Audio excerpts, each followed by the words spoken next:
Assalamualaikum warahmatullahi wabarakatuh. Saya Puan Nur Azhani binti Ibrahim daripada SMK Menteri Sipari Bunta akan mempersembahkan inovasi saya yang bertajuk teori Zozo ataupun kaedah Zozo.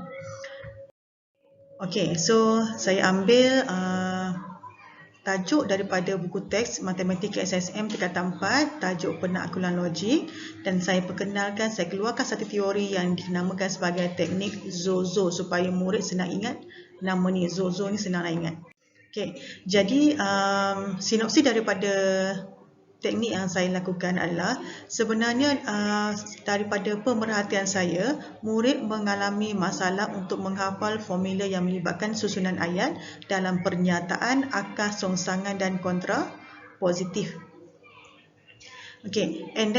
Daripada pemerhatian saya juga dalam PDPR, hanya 3 orang murid saja yang melibatkan diri dalam penghantaran tugasan PDPR secara online. Dan bila 3 orang ni saya telah buat ujian pra, mendapati bahawa murid memang lemah dalam soalan akas, pernyataan, akas, songsangan dan kontra positif. Dan bila saya dedahkan teknik Zozo, akhirnya 100% murid berjaya meningkatkan pencapaian dalam soalan melibatkan akas, songsangan dan kontra positif. Objektif saya nak meningkatkan kefahaman murid dalam tajuk yang tidak melibatkan pengiraan. Dan saya ajar murid bagaimana kita nak menghafal step untuk formula akas, songsangan dan kontra positif. Yang ketiga, saya nak jadikan proses pembelajaran ni menjadi lebih menarik dan tidak membosankan. Proses pembelajaran dan pengajaran berpusatkan murid, sebab saya boleh dilaksanakan dalam secara berkumpulan, dan yang paling akhir saya nak mencungkil bakat guru muda dalam kelas matematik. Di mana kumpulan sasaran saya adalah murid tingkatan 4B1.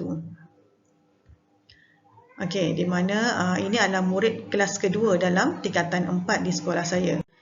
Kesan penggunaan teknik Zozo ni saya dapati, yang pertama, murid mudah menghafal formula, murid mendapat jawapan yang betul, yang melibatkan soalan akas, songsangan dan kontra positif. Dan bila saya menggunakan ABM ini, jadi ia membantu guru yang tidak mempunyai alat yang melibatkan soalan akas, songsangan dan kontra positif.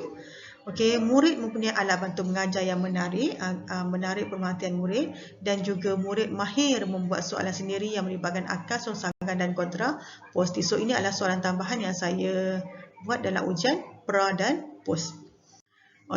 Jadi metodologi ataupun proses kajian saya bermula apabila saya memperkenalkan formula yang melibatkan pernyataan, akas, songsangan dan kontra positif menggunakan kaedah dalam buku teks. Dalam kaedah buku teks, murid perlu hafal untuk pernyataan adalah jika P maka Q.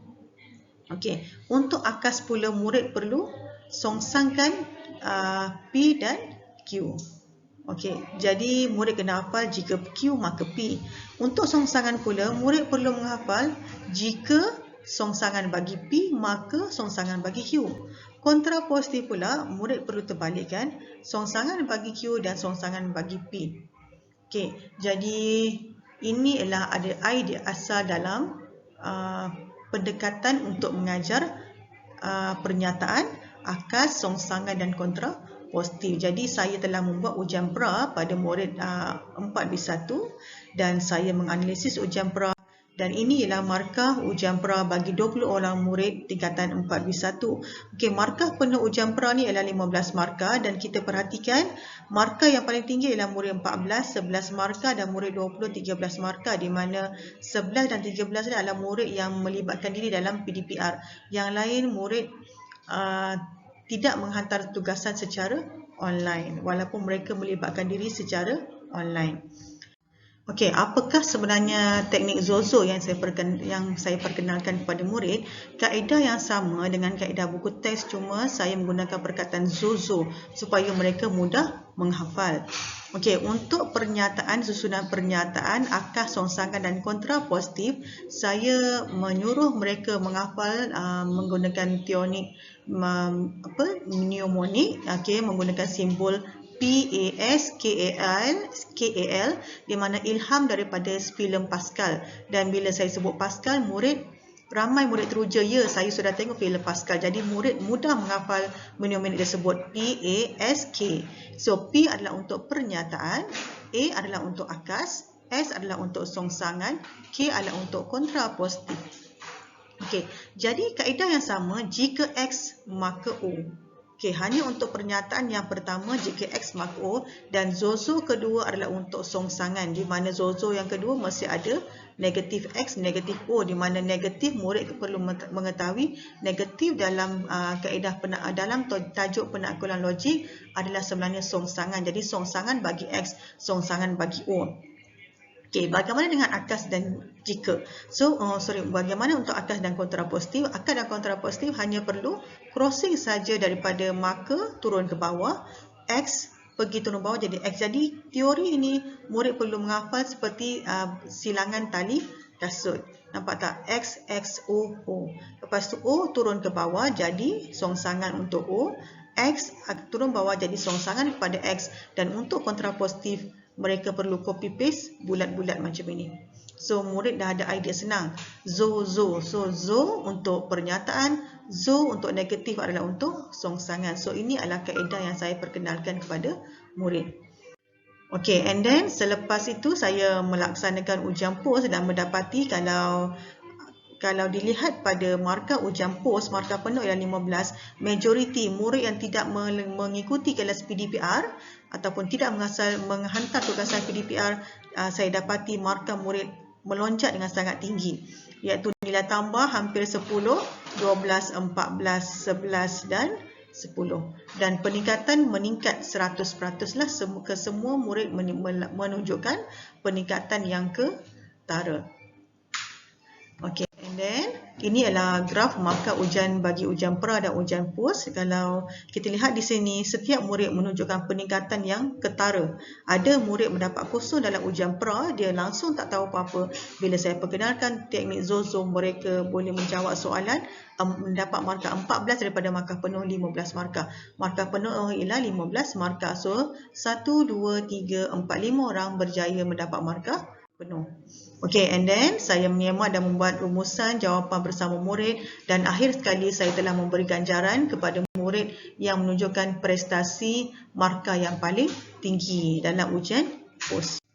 Okey, and then kos inovasi ini adalah inovasi jika jika guru-guru ingin melaksanakan teknik ini secara berkumpulan, di mana saya ambil kos dikira berdasarkan kapasiti satu kumpulan murid kepada 5 orang murid. So kertas lukisan 5 helai 50 sen, kertas papan putih 5 helai adalah RM5, tag ink RM3, gunting, marker pen dan pemadam saya ambil kira kos RM4, jumlah untuk 2 paket, dan jumlah untuk 5 orang.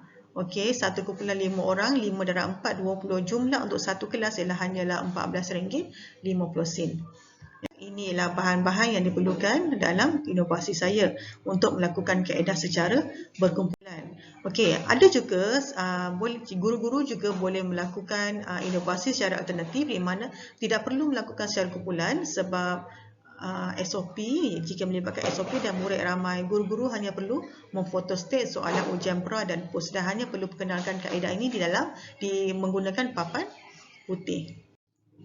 Okey, dan hasil dapatan keputusan daripada teknik zozo, saya mendapati bahawa 100%, 100%, iaitu 20 orang murid dalam kelas 4B1 meningkat markahnya selepas menggunakan teknik zozo. Kesimpulannya, penggunaan teknik zozo ini sangat berkesan kerana peratus peningkatan yang baik. Okey, dan saya juga telah menyebar luas teknik ini kepada guru-guru matematik dan mereka sangat menyukainya dan menunjukkan hasil dan respon yang positif, dan mereka juga ingin menggunakan teknik ini kepada murid mereka sendiri. Okey, dan ini adalah rujukan-rujukan yang saya rujuk. Okey, dan juga rujukan internet yang saya merujuk untuk mendapatkan untuk melakukan inovasi. Okey, dan dalam inovasi yang saya hasilkan hari ini, kali ini adalah kolaborasi bersama Puan Nur Izzati binti Ibrahim, iaitu pensyarah Universiti Teknologi Malaysia UiTM Cawangan, Skudai Johor. Okey, sekian, terima kasih.